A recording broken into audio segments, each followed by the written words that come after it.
A primeira infância, com todas as suas nuances, os diferenciais, o que pode ocorrer ou não durante todo esse processo, para que você entenda melhor quais são os tipos de transtornos que podem acontecer, os sintomas que aparecem. Então, você, pai, mãe, responsável, professores, vão ter a oportunidade de entender muito sobre isso até mais ou menos aos 11 anos de idade, no Break Connection, a nona edição, que acontece em Recife, 2024, de 29 de outubro a 1º de novembro, no Congresso Presencial, e dia 10 de novembro, num congresso online, o dia inteiro de palestras. E hoje, para você ter mais conhecimento sobre todo esse tema, nós vamos conversar com o psicólogo, psicanalista e também professor universitário Ivan Capelato. E a primeira pergunta para o Ivan, para que vocês que estão aí nos ouvindo pelo podcast e também nos acompanhando no canal no YouTube, é: quais são os tópicos, Ivan, os principais tópicos que você pretende abordar na sua palestra? Os tópicos que eu pretendo abordar na minha palestra são, principalmente, a primeira preocupação que eu tenho é que as pessoas entendam que existe uma ciência já escrita há 3 séculos sobre a questão do desenvolvimento infantil. Hoje, infelizmente, a gente tem muita ideologia espalhada pelas redes e as pessoas ficam falando como cuidar, o que cuidar, mas o que eu vou falar é sobre as fases do desenvolvimento desde o primeiro dia de nascimento até os 11 anos. Então, por exemplo, né, a fase mais importante da nossa vida de adultos é a fase oral, que vai do nascimento até um ano e meio, mais ou menos, onde nós vamos ter o nosso desenvolvimento mais rápido, tanto fisiológico como psicológico. Veja, a gente nasce, até os 3 meses a gente não ouve bem, não vê bem, daqui a pouco nós estamos gaguejando, falando, ficando em pé, e o desenvolvimento fisiológico, principalmente o neurológico, né, a formação das sinapses, a formação do cérebro, enfim, ele vai determinar muito da nossa questão psicológica. Então, o primeiro ano de vida é essencial e a gente sempre pede que quem quer ter filho vai ter que ficar junto com esse filho durante o primeiro ano de vida, acolhendo, permitindo o choro, permitindo que sinta fome, que faça cocô, que faça xixi, porque hoje, como as crianças são terceirizadas, o desenvolvimento tem tido comprometimento e o comprometimento traz transtornos, principalmente na adolescência. Aí nós temos o segundo ano de vida até o 5º ano de vida, onde a nossa vida é pautada pela neurologia, por uma pecinha que se chama amígdala cerebral, que faz com que a gente fique monstro, um monstrinho. É aquela época em que a gente fala não para tudo, a mãe, vamos tomar banho, não, fica choroso, com raiva, e tudo isso é normal, porque a amígdala cerebral, ela provoca em nós ansiedade, raiva. Então, é aquela criança que às vezes vocês veem no shopping, no chão, gritando, e a mãe envergonhada. Então, essa normalidade que ocorre durante 3 anos, ela tem, as pessoas têm que aprender a cuidar disso. Então, existe como cuidar disso. Nessa fase, a criança precisa receber dos pais uma coisa que a gente chama de limite, que, na verdade, é uma educação presencial, aonde nós, os humanos, a gente precisa aprender a ter resistência à frustração. Então, saber que a vida não dá tudo e saber que tem coisas que dão errado, tem coisas que a gente tem que esperar. E quem não tem essa resistência à frustração vai trazer na adolescência, no início da adolescência, alguns transtornos, principalmente transtorno opositor desafiador, que é aquele sujeito insuportável, de 11 anos, que não espera nada, que quer que compre, quer que pegue, e aí fica difícil educar, fica difícil não dar o celular, fica difícil falar para ele dormir às 10h30 da noite, né?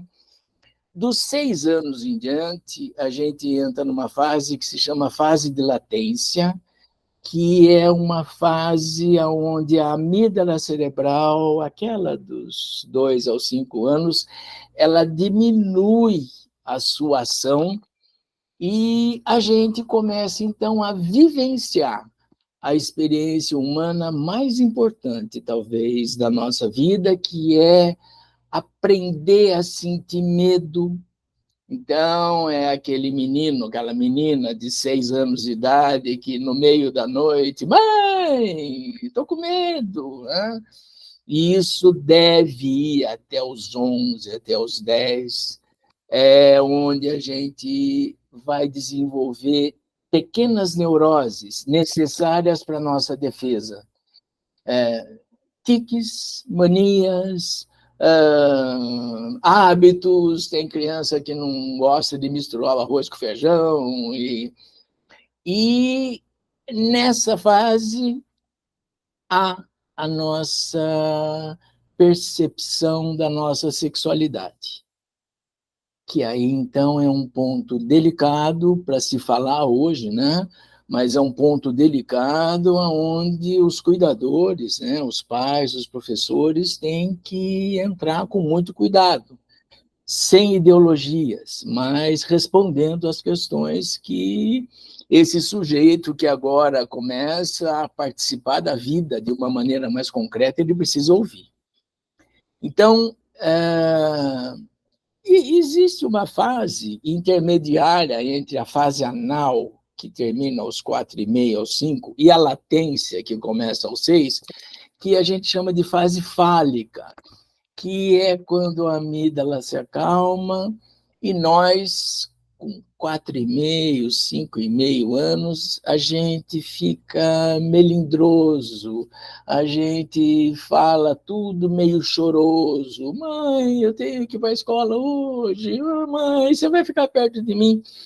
Então, assim, a ciência, a psicanálise, a psicologia, as psicologias, a neurologia, nos deram, já há 3 séculos, nos dão a ciência exata do que acontece conosco e o que a gente precisa receber de quem nos cuida.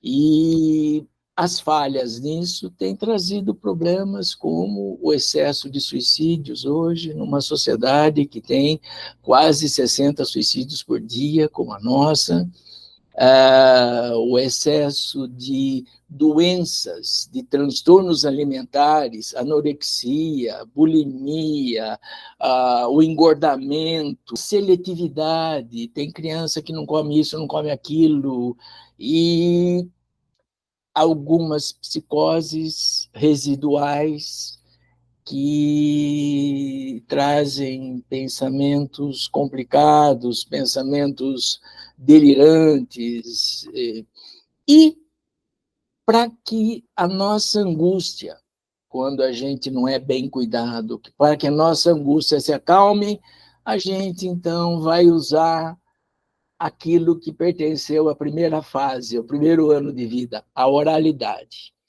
E aí tem cigarro, bebida, droga, e que é uma forma social da gente tentar imaginar que a gente vai resolver as nossas angústias. Então, aí vem uma outra fase, então, né, Ivan? Já começa aí, já começa talvez sair um pouco da sua parte que você vai falar, né? Já da oralidade. entra meio que na adolescência, vamos dizer assim. Isso. Eu queria aproveitar isso tudo que você falou e que, né, é quase uma aula já aqui no nosso bate-papo. Incrível, gratidão por isso, maravilhoso. Você vai falando e eu fui vendo todas as cenas. O que já aconteceu com os meus filhos e o que eu vejo com os filhos dos amigos. Uma questão importante que a gente está convivendo muito com ela, principalmente os pais mais novos, né? O desafio da internet, do tal do celular, que você começou a citar aí, né? Eu queria saber se você vai citar isso na sua palestra, para os professores que estão nos ouvindo, os pais que, né, que estão nos ouvindo, essa questão de pais que dão o celular para o filho já, se pudesse, né, já dava na barriga, né, da mãe, às vezes está ali um tablet, estão ali no restaurante, a criança está ali assistindo um desenho, é um desenho, enfim, quais são os riscos dessa questão mesmo, do digital na vida dessa criança, se pode entrar, não pode, qual o comedimento em relação a isso, e se você vai abordar um pouco disso também na sua palestra. Vou. As telas, principalmente aí o celular, o tablet, eles se tornaram uma babá perfeita. A criança vai ao restaurante com os pais e criança normal, de 4, 3, sai correndo, bate com o garçom, porque ela é normal. Como os pais se sentem muito constrangidos com isso hoje, eles dão lá um celular e a criança fica... E assim também é para a criança mais velha, né, de 8 anos, 9 anos, e o adolescente, então, hoje ele fica perto do amiguinho, conversando com o amiguinho pelo celular, e o amiguinho está do lado. Né? Então, as telas, elas trouxeram um problema gravíssimo para nós, que é a falta da estimulação de sinapses cerebrais. Então, hoje, alguém quer saber alguma coisa, aperta lá um botãozinho, a resposta já vem, e ele não pensa. Ou ele passa o dia lá vendo desenho, joguinho, e o joguinho é uma coisa repetitiva, né? Vai tendo fases, mas ele é repetitivo. Então, esta vida em cima da tela, repetitiva, mesmo quem usa redes sociais, aí fica vendo WhatsApp, fica vendo recado de alguém, fica vendo o Facebook. Então, a gente começa a diminuir a garantia de ter o pensamento associativo, que é criar, deduzir, ter crítica. Então, quanto mais cedo uma criança ganha um tablet ou um celular, mais cedo ela vai ter problemas de pensamento. Hoje, os professores, né, alguns vão assistir aí essa palestra, os professores estão percebendo a dificuldade que as crianças e os adolescentes estão tendo em decifrar aquilo que está sendo pedido, por exemplo, numa prova, o enunciado. Para a gente entender o enunciado, a gente tem que fazer associações e depois associar com o que a gente vai escrever ou vai anotar. O excesso de tela, o uso contínuo de telas, ele impede o pensamento associativo. O pensamento associativo nosso é nossa garantia de termos uma individualidade, uma personalidade única e da gente poder ter crédito naquilo que a gente vai fazer. Então, imagine uma criança com peças de Lego. Para ela poder montar alguma coisa sem manual, ela tem que associar, e é muito rico isso. E imagine uma criança com uma telinha onde tem um joguinho lá da minhoquinha que corre atrás das bolinhas, repetitivo, repetitivo, repetitivo, não há a consecução das sinapses, ele não gera sinapses novas. Então, vai ter problema escolar, vai ter problema com letra, vai ter problema na leitura, vai ter problema na dedução, deduzir coisas. Então, as telas, infelizmente, o bem que elas produzem, né, nos ajudam a fazer leituras e buscar respostas, buscar assuntos. Ao mesmo tempo, elas produzem, principalmente nas crianças, um erro cognitivo muito complicado, que depois nós vamos ter que colocar essa criança em psicólogo, pedagogo, fonoaudiólogo, terapeuta ocupacional, porque alguém acha que ela está burra.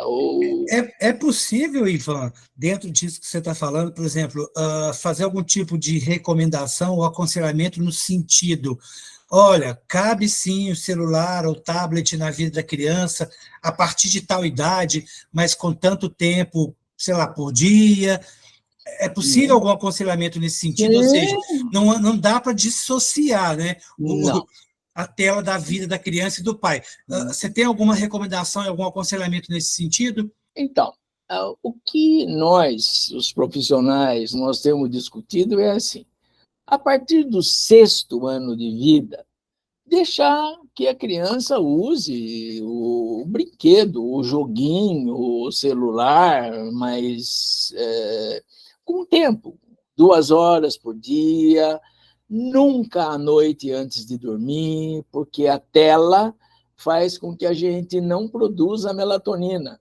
Então, a gente demora para dormir, né? Ficar na TV, ou qualquer tela, né? Qualquer brilho, e demora, o cérebro demora a produzir esse hormônio tão importante para a gente dormir, né?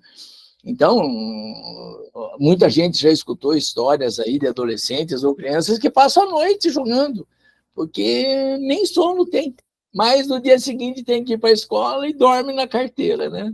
Então, assim, a partir dos 6 anos, 1h30, 2 horas por dia, deixar o joguinho dele, claro, deixar restrições para que ele não vá buscar outras coisas aí que não seria bom ele ver, mas hoje as escolas do mundo todo, e inclusive agora no Brasil, algumas escolas estão proibindo que o adolescente que está no ensino médio use o celular durante a aula, porque ele não consegue prestar atenção. Não prestando atenção, ele não associa. E aí tem problemas cognitivos mesmo, sérios. Então, a tela tem que ser um benefício, como toda descoberta tecnológica, mas muitas vezes ela se torna um peso que o sujeito vai levar durante a vida e amanhã vai ter dificuldades de ter a própria opinião, vai ter dificuldades de deduzir coisas em seu próprio nome, porque ele vai estar contaminado pelas opiniões de todo mundo que tem nessas redes, né? As pessoas hoje se atrevem a falar de coisas que nem entendem, né? Então, os influencers, que é uma coisa muito perigosa. Às vezes pode até se tornar, não estou falando como leigo, você vai me corrigir, por favor, mas muitas vezes são pessoas mais manipuláveis, no sentido de: vou transformar essa criança, adolescente aqui num terrorista, vai para essas... Eu não sei nem como que a gente poderia chamar, seitas, né? São as pessoas que seguem uma série de coisas que fazem situações terríveis, né? Práticas terríveis de colocar bomba em si mesmo, de praticar atos. E já emendo para você também falar um pouquinho disso, em relação ao que você disse da primeira infância, porque muitas vezes esse não cuidado dos pais, ou os pais não estarem tão próximos, muitas vezes, né, a ausência de limites pode levar, por exemplo, a essas questões de a violência que está acontecendo nas escolas, a prática maior do bullying, né? Às vezes, né, pode ser um pai mais machista, não quero culpar nem os homens nem as mulheres, mas esse comportamento, que às vezes pode ser normal para o pai ou para a mãe, né, de falar isso, aquilo, de uma menina que comporta assim, de um menino que comporta de outro jeito, levar o filho a fazer aquilo na escola, não por maldade, mas, né, uma questão de comportamento, talvez, Então, entra essa questão do bullying, mas é a criança que leva uma faca, que vai matar alguém, que alguém brigou com ele, aí vem o que você falou da intolerância e a frustração, Isso. fora as crianças que batem de frente com o professor, que talvez entre nesse transtorno que você disse, né, opositor desafiador. Então, eu queria te ouvir também um pouco sobre isso, que eu imagino que com certeza você vai falar um pouco disso na palestra. Sim.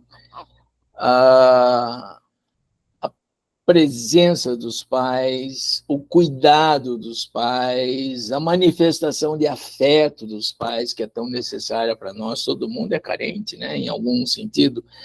E o limite, né? Eu não quero que você faça isso. Agora você vai almoçar, pode chorar, mas almoça chorando.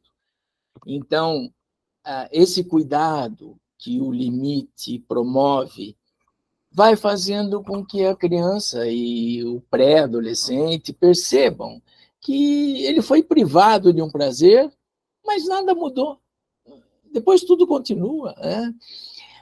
Essa percepção de que eu posso sofrer um revés hoje, eu posso ir mal na prova, eu posso não ganhar esse presente que eu queria, e suportar essa dor, suportar essa frustração, nos dá uma formação de uma identidade que a gente dá o nome de self. Eu aguento essas coisas. A questão do bullying é uma questão... Eu fiz um trabalho aqui na clínica, né? E o pior bullying que existe é aquele feito em casa. É aquela menininha de 3 anos que está na fase anal, a fase onde a amígdala está... E ela está brava, ela está... E aí o adulto faz bullying. Você está parecendo a tia Neuza. A tia Neuza é aquela que ninguém gosta, né? Você está parecendo um monstro, está parecendo... O bullying caseiro, ele dá origem, mais tarde, a aquele que sofreu bullying vai ser o que vai fazer o bullying. E aí, porque ele não suporta ver a coleguinha gorda, ele não suporta ver o amigo que tira 10, ele não suporta ver o sujeito com a pele negra, ele não suporta ver o japonês de óculos. Então, a intolerância que faz parte dessa agressão que o bullying faz, ela começa lá dentro de casa. E, às vezes, os pais que não suportam a criança na fase anal, essa criança que diz não, eles fazem bullying, eles agridem verbalmente, alguns agridem fisicamente, mas eu nem vou falar disso, mas agridem verbalmente. Esse bullying caseiro, ele é essencialmente destrutivo. Os pais não têm a menor noção dessa questão, porque muitos gostariam que a criança viesse com o manual, né? Mas infelizmente não vem, e às vezes até a grande maioria acaba, entre aspas, criando monstrinhos, porque não tem, né, todo esse traquejo, não sabem como lidar, muitos enchem de presente, outros compensam a falta. Vamos ao shopping, mas ele não vai no shopping para ficar junto, ele vai no shopping para resolver os problemas. Muitos vão permitindo, Aldamir, né? Exatamente. Porque não quero problema, não quero. Então, você imagina, um pai ou uma mãe que também não tem tolerância à frustração, não vai poder criar uma criança normal, porque não vai suportar os nãos, os choros, as birras, né? Como eu falei, aquela criança no shopping que queria ganhar o Mickey lá da prateleira, a mãe não deu, ela se joga no chão. Então, pais que também não foram criados com tolerância à frustração não vão tolerar, principalmente os filhos entre os 2 e os 5 anos. E entra a questão também, Ivan, hereditária e genética.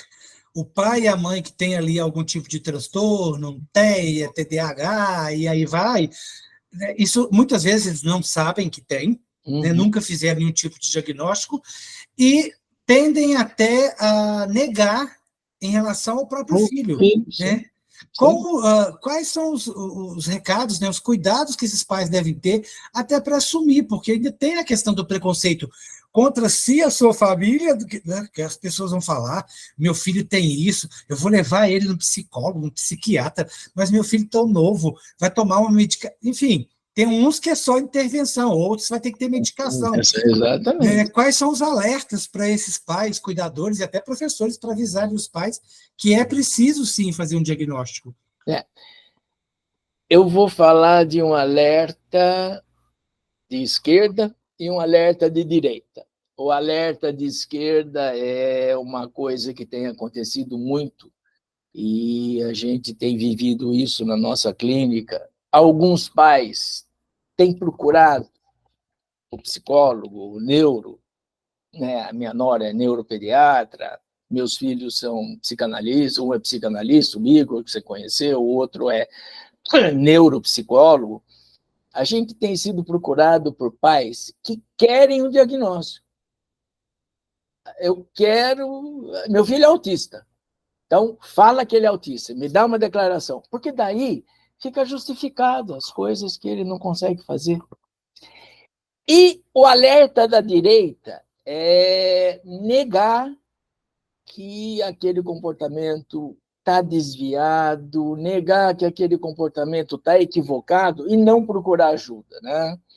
Então, hoje nós temos assim um menu muito grande, dispar, sobre a maneira como os pais procuram ajuda. Alguns têm filhos que estão com problemas, estão com uma ansiedade grande, beirando um TDAH, e não procuram ajuda. E outros têm um filho que está com a letra feia e ele quer que seja dito que é o TDAH, porque daí ele vai exigir da escola uma coisa especial. Então, assim, a gente se perdeu, Aldamir, a gente se perdeu muito. Hoje a sociedade, eu vou falar quase toda a sociedade, ela não quer lidar com o problema. Então, quando você carimba uma criança, essa criança tem o transtorno do espectro autista, pronto, resolveu o meu problema. Tudo que ele fizer é por causa do autismo. E, às vezes, nem é tanto assim. Às vezes, infelizmente, tem havido um exagero nos diagnósticos e nem todo mundo que é catalogado como um TDAH é um TDAH. A ansiedade, o excesso de ansiedade, escola, vai para o balé, vai para o inglês, o excesso de ansiedade pode trazer sintomas muito parecidos com o TDAH. Mas, se você carimba como TDAH, pronto, alivia a angústia dos pais, toma um remedinho, tudo que ele fizer de errado ou de ruim é por causa do diagnóstico. E a gente tem tido muita depressão. E os diagnósticos sobre depressão não têm sido dados. Então, entre a depressão e um leve autismo, fica-se com o leve autismo. Mas nós temos lá uma criança depressiva, que não se comunica, não olha nos olhos, está em sofrimento, um futuro suicida.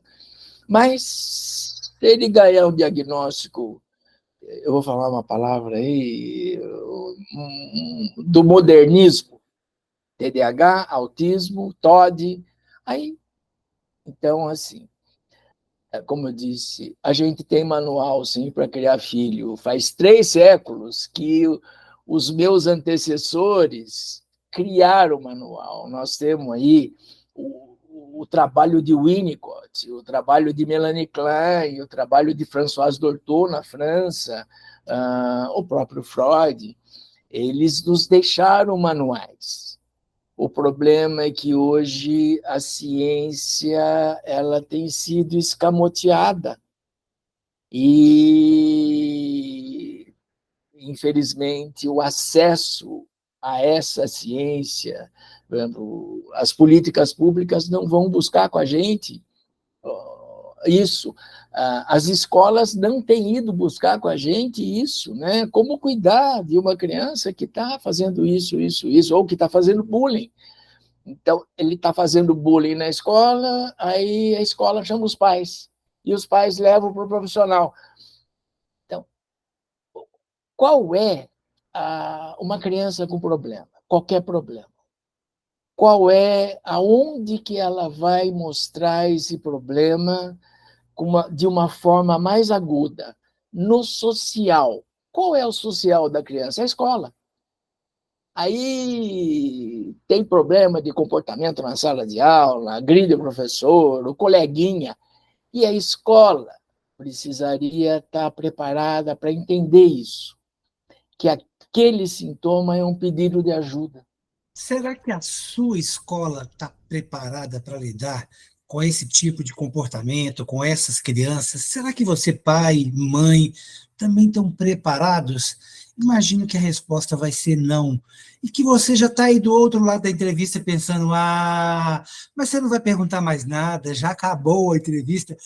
Prometo para vocês que eu vou convidar o Ivan para um bate-papo mais longo, para a gente poder detalhar mais todas essas questões, porque vamos combinar, o assunto é deveras, para usar uma palavra bem forte, né? Deveras interessante, chama atenção, a gente fica impactado e quer entender mais, inclusive eu, que já passei pela infância dos meus filhos, pensando, por que eu não tive tudo isso antes, né, para lidar melhor com as questões? O convite é: se inscreva no breakconnection.com.br, vá lá assistir as palestras, principalmente as palestras do Ivan.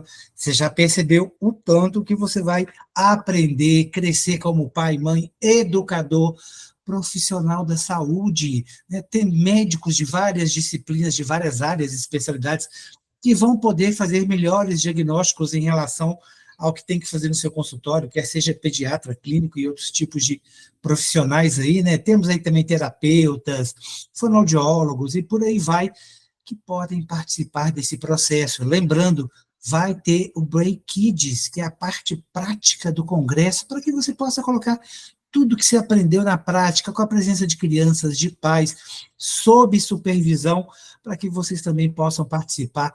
E a verdade é que a gente ficaria conversando horas sobre esses assuntos, porque realmente eles nos impactam, o que a gente pode melhorar, o que a gente pode corrigir.